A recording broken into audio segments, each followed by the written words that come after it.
Hi, everyone, and welcome to our webinar today with the Pharmaceutical Clinician Hub, where we are a new platform aiming to close the gap between clinical practice and the pharmaceutical industry.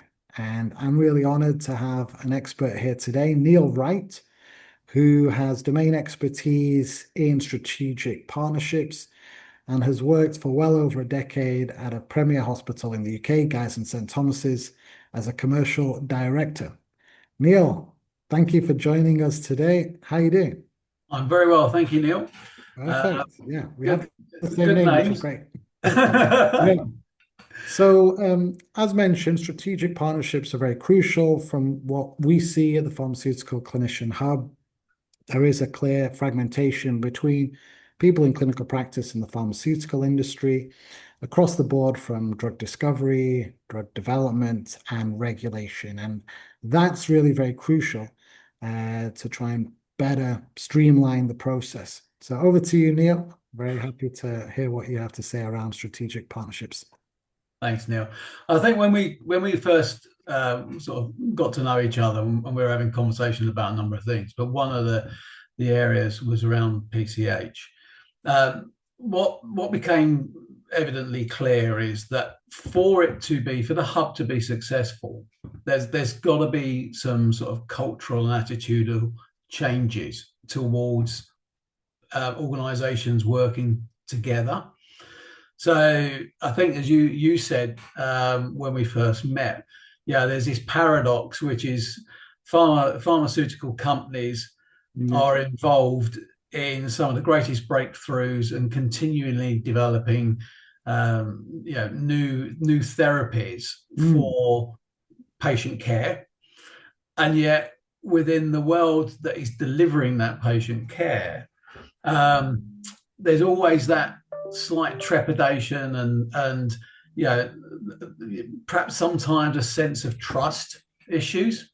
Yes, totally. So we've got this, yeah, they've got the paradox that the very thing that is going to help provide those new therapies, developing and enhancing old therapies, are not Mm. always bought into by the people delivering it, and that's got to be something that we need to address to enhance it, because there is a strategy. The strategy is we want to improve patient outcomes, we want to improve patient care, Totally.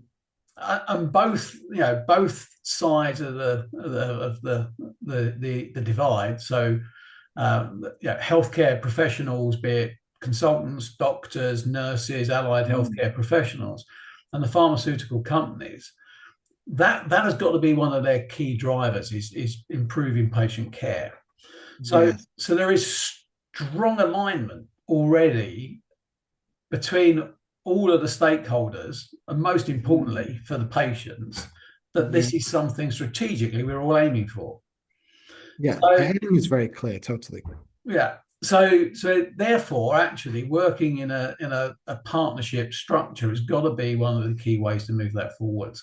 Start reducing some of the barriers of contention, shall we say, between the key parties. Start identifying the commonalities. Start building the trust values between the organizations.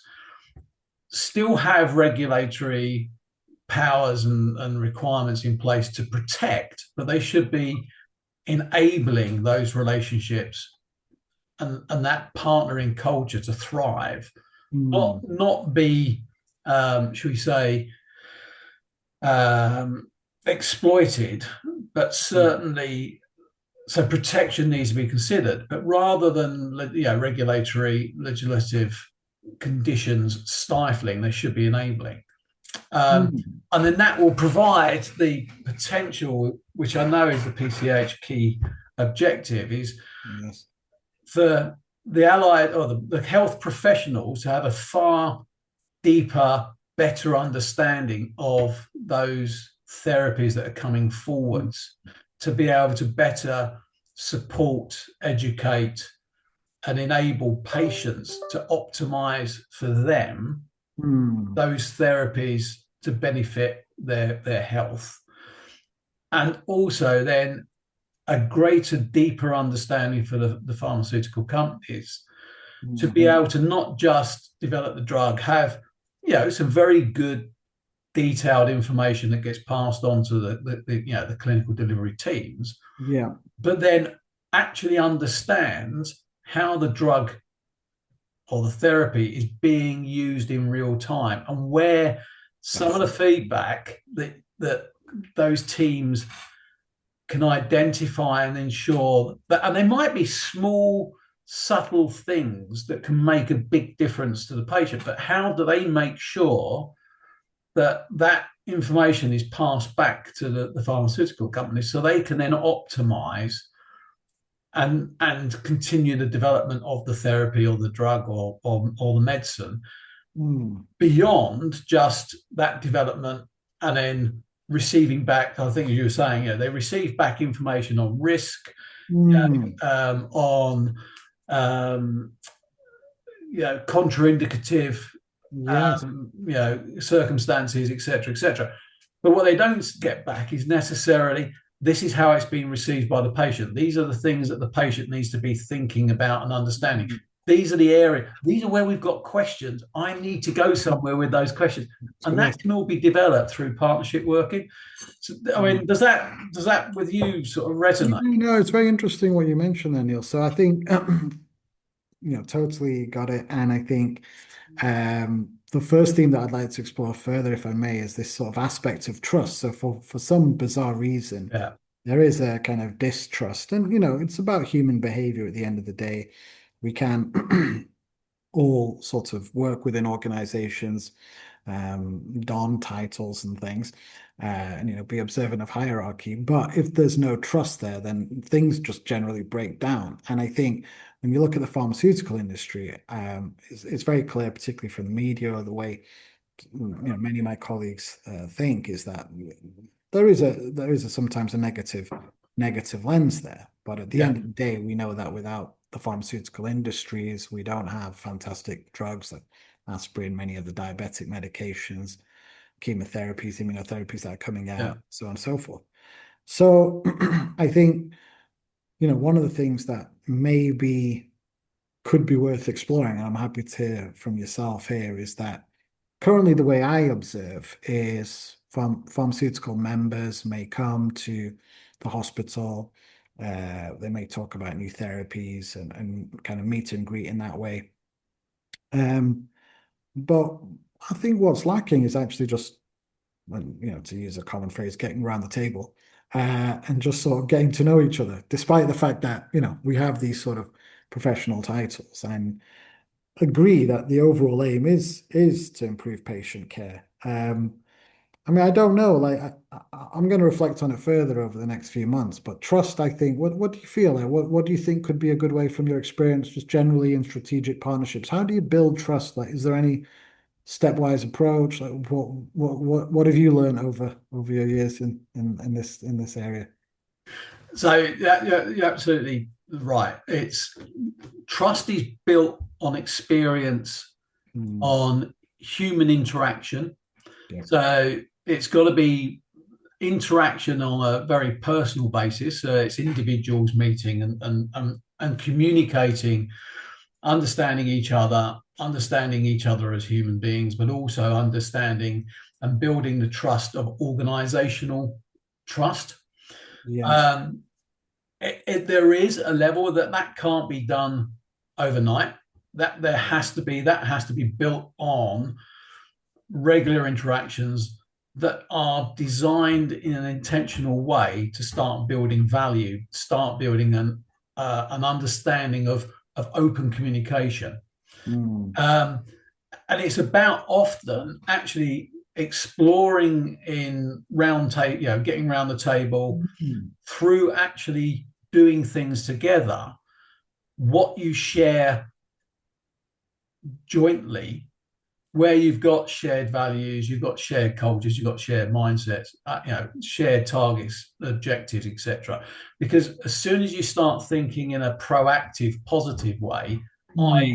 what is there where we can build upon, rather Yeah. than, oh well, and I've heard it said, oh, well, farmers just there to make money. They're just going to Mm, try and, they're producing the drugs, but it's all about, or the therapies, but it's all about actually how much money can they make. yeah. Well, unless you sit down and both organizations start opening up to what's really important to them, Mm, and where there is then almost risk, yeah. and understanding how to balance those off, then that trust enables them relationship to build. That then starts providing a basis on which people start working together, and it Mm, almost then provides a license to operate together, yeah. and have, because the trust enables open dialogue where you can have proper conversations. And then off the Yeah. back of that, you then start feeling comfortable with each other. Any relationship Yeah. is going to Totally. have negatives, and any relationship, but it's much better to have the trust and the conversation where you can identify the potential blockers or the negatives, and then Mm, you either make a decision jointly to overcome those, or you can park them and then work out what it is that you actually do want to do and you are able to do. And then yeah. that means you've got a clear and concise framework within which you're working. And I think that quite often is part of the problem, is that people just don't know how to work together. Had that experience recently. Yeah, But yes, and it was in the pharma space. I mean, it was actually within sort of a clinical environment. But I think what you said was very interesting because I'm following that model now about parking it because there was, and I will adopt the word used, there was an impasse. Um, and it was fascinating to me because I was there saying, we've come so far. Like, why would we stop now when there's no real sort of harm being done? This is a valuable thing. But when there's clear resistance to movement, then I think that partnership breaks down. And so, parking it is what I've done in the hope that, we can reactivate this sort of pharma pilot that we're working on in a different capacity, hopefully later this year. So I think, yeah, that's actually very wise. And I'm very grateful for that because I think, like you say, human behavior, I'm trying to think of the right words, is such that sometimes in the moment, the tension is so intense that we just sort of, we, yeah, I'm just trying to think of it, but that we don't know a way forward in that moment. yeah, So that's actually a good strategy, and very grateful for that. Yeah. And I think also, you mentioned this aspect where I can't remember the exact words now, but the theme was you said just getting around the table, agree, and just being open about what is actually going on inside everybody. And yeah, what we do just generally in life is we're always second guessing. We don't really know sometimes what's happening. Um, and then that leads to confusion. It kind of clouds things. And, life would be much easier if everyone just said, right, I'm so and so, and this is my angle, but life doesn't work that way. So I don't know. It's hard. It's hard, like you say, it involves a series of discussions. Yeah. yeah. I mean, two things to sort of share with. One is that what I've found often when negotiating contracts, or trying to build strategic partnering, is that when you do a risk assessment, you have what the risk is, and then you have the likelihood of Yeah. that risk happening, and then you put in your mitigations. Typically, what happens is everybody gets so bogged down in the risk part Yeah. Mm, that they don't address the likelihood. So, so everybody gets completely bogged down in discussing. They've identified a risk, and everybody's trying to work through the risk, and they're trying to mitigate it before you actually say, what's the likelihood of this risk actually taking place? So the risk factor could be really high, but the mm, likelihood is incredibly low. yeah. So you can say, right, okay, well, we'll recognize that risk. We'll, Yes. but the likelihood's really low. So what we can do is record it, put in a Okay. mitigation, but then we move on to actually the things that are real. So the risks are, which are likely to happen, and therefore what the mitigations are. And what it means is that you can move through a Okay. process to get to an end result, not getting bogged down. So that's quite Okay. often. So when you have people talking about working in partnership between, clinical and pharma, people always end up getting quite bogged down on the risks or the mindsets about, well, this is what they want, or this is what and actually they're not sitting down and talking together and saying, this is what I perceive. Is it real? Yes, yes. From Yeah, both yeah. ways. It's And an sometimes you understanding. go, well, actually, I hear what you're saying, Mm, and we hear that a lot, but the reality is it's just not real. yes, yes, And, yes. and, and we'll Yeah, so open our doors and show you. yeah, no, So, it's true. Very true.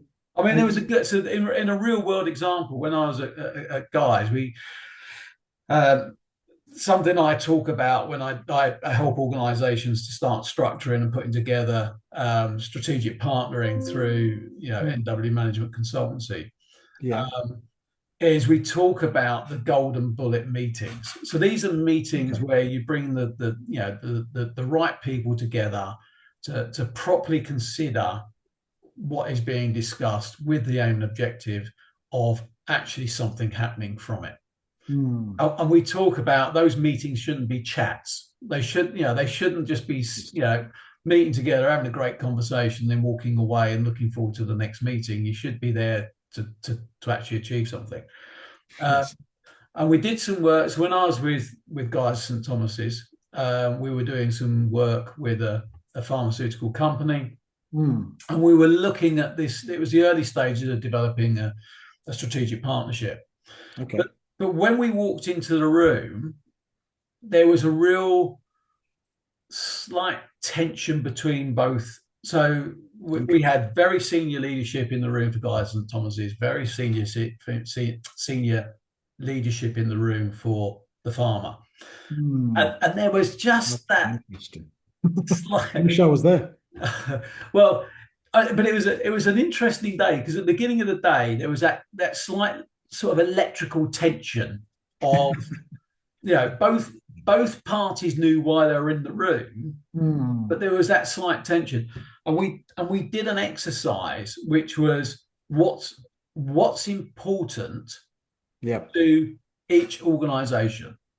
So you know each organisation went to different ends of the room, Okay. and Okay. they basically put up in in not quite secret, but without it being viewed, Yeah.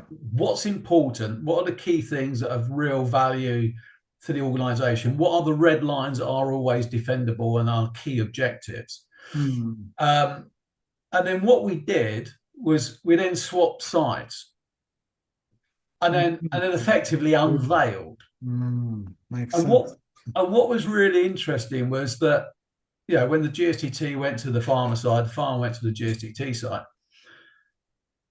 how much of the stickers on the walls were the same or very, very similar.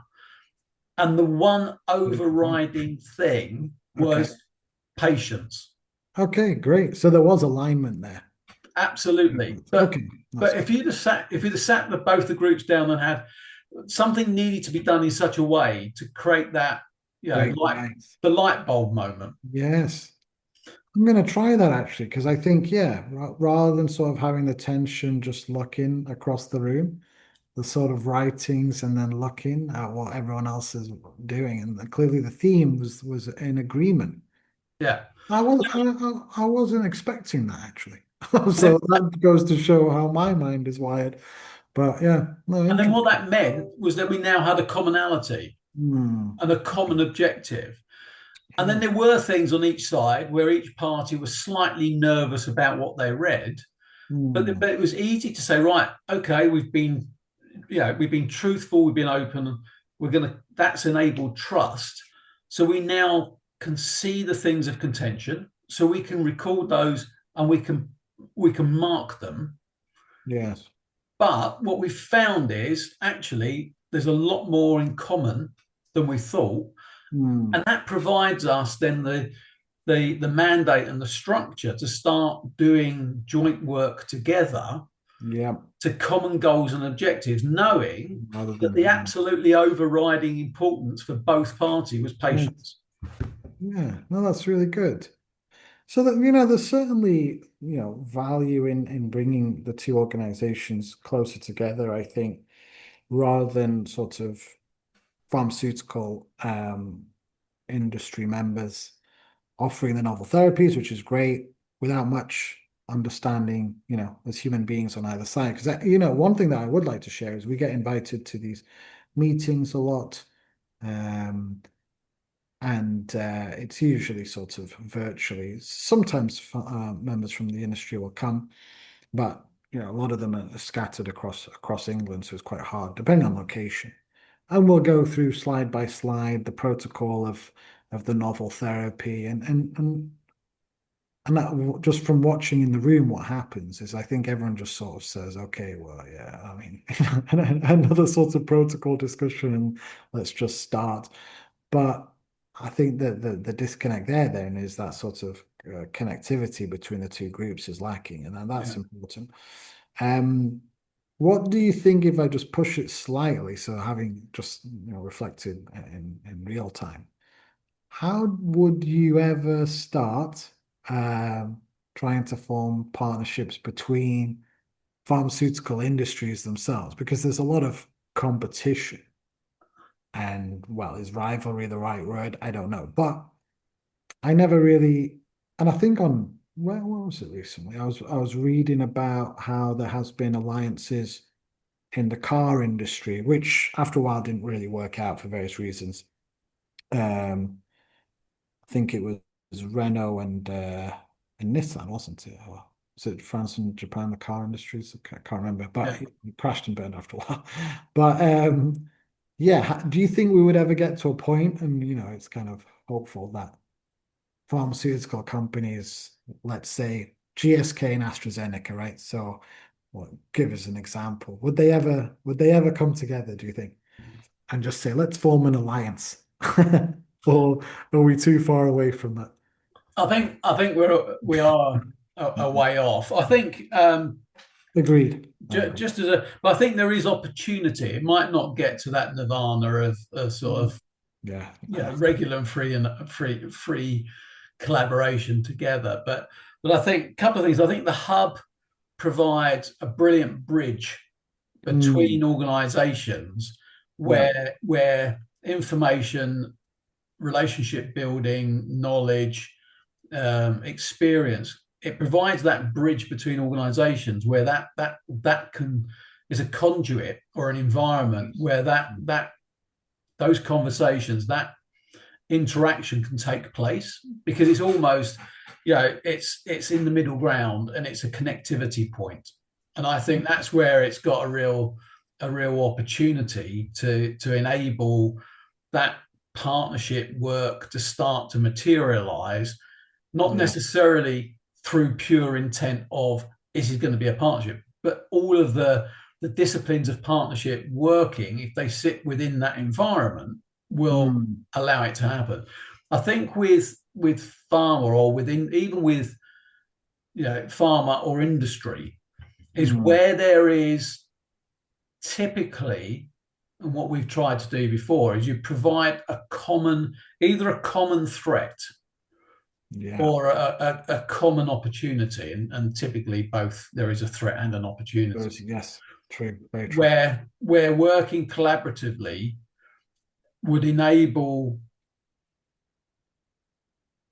both parties to achieve more collectively than they could do on an individual basis, Mm. or where actually there is a third party that they are servicing that requires them to work Mm. collaboratively and jointly together Makes sense. because they're not going to be um, they're not going to be engaged individualistically. They're going to be engaged with we are looking for the best solution Yes. through the right skills being brought to that.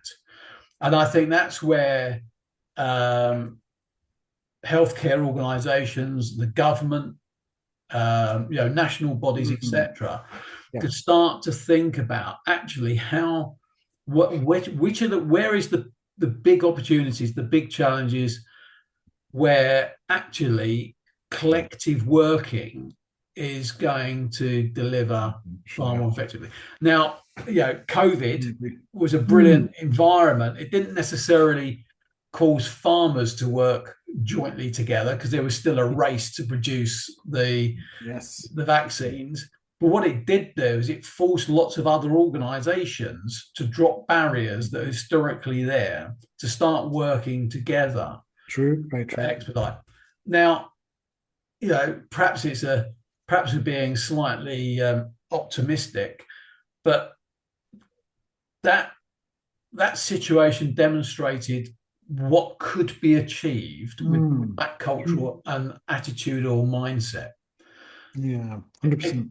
if you can create the situation where farmer can work, and there would need to be extraordinarily strong guidelines and guardrails and everything else. But if that can be structured in a way that all parties feel comfortable, Mm. you can imagine if you've got the power of two of the big globals working jointly together Yeah, with that'd be all of interesting. their capability, then we could be looking at some of the major breakthroughs in Mm. healthcare that we've been looking forward for so long. Yeah. No, I mean, sort of, you're right about the sort of Nirvana thinking, because I've been looking at what's happening. Again, I'll say GSK and AstraZeneca, and hopefully they don't come after me. But AstraZeneca's pipeline is very oncology heavy, and clearly they have footing here in Cambridge. And then GSK, I think previously had a focus on oncology, and then pivoted to more inflammation immunology. But now they are pivoting back into oncology. So I thought, okay, rather than the two having a race, maybe if they just merged, because there's both footprints in this environment at least. So I'm watching because I say, oh, well, they're within walking distance, but would the collaboration actually happen? Let's see, 5 years from Yeah. now, who knows? I mean, it's the same with it. It's in most walks of life, isn't there? It's that when we work in a world where competition Mm, has been structured to, this is in it, yeah. theory, drive optimum performance, That's what it is. then actually competition then restricts at times joint and collaborative working because you've Yeah. got that. Well, if it's competition, we've got a singular outcome, which is we want to be successful. Mm, So it's interesting. I think a lot would have to change for it to fully be embraced. Shall we Yeah, say? no, fair enough. Interesting. Any closing remarks there, Neil, on strategic partnerships? I think, we're starting to get the ball rolling. So next few months it's gonna be exciting. Yeah, I mean, I think the reality is that strategic partnerships is a hot topic in industry at the moment. You hear it commonly used. I think there's lots of examples where you know people have entered into the concept of strategic partnering, but they're not quite sure how to do it. And what actually are the components that enable really, really successful strategic partnering. And hopefully, some of the work we've just talked about will start to flow through. But I think with the PCH and the hub, Mm, it's I always one of the challenges I always put is why is this not a good idea? Don't tell me why it is a good idea. Tell me why it's not a good not a idea. good idea. Okay, yeah. And Right. then within that, working jointly and in partnership for a strategic goal and objective, i.e., better patient care, it then Mm. becomes well, it's a bit obvious. So Yeah, yeah, okay. let's now embrace it and let's actually make it happen Right. because there's every good reason to do so. So Um, yeah, revert. I've never done that before. I've always left meetings in an NHS environment is sort of this is a good idea, but basically this is where it ends. Whereas, yes. I'll try the reverse, 2026. I'll say, why is it not a good idea? And let's focus on that. Yeah, Okay, cool. That's very because valuable. because if you can't come up Mm, with an argument that it's a bad idea, then by de facto mm. you should be doing it. Yes, yes, Don't yes. justify why you should. Try and defend why you shouldn't.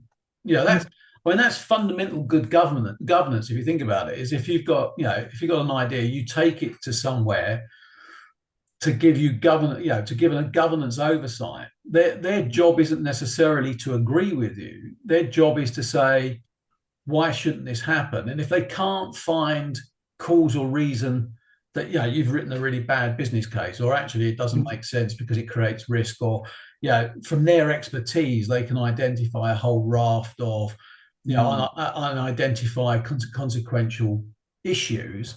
If you yeah. can't do all that, then it's a case of, well, then it needs to pass through as a yes, we should do this. Okay, cool. Okay, that's going to be the motto to follow this year for sure.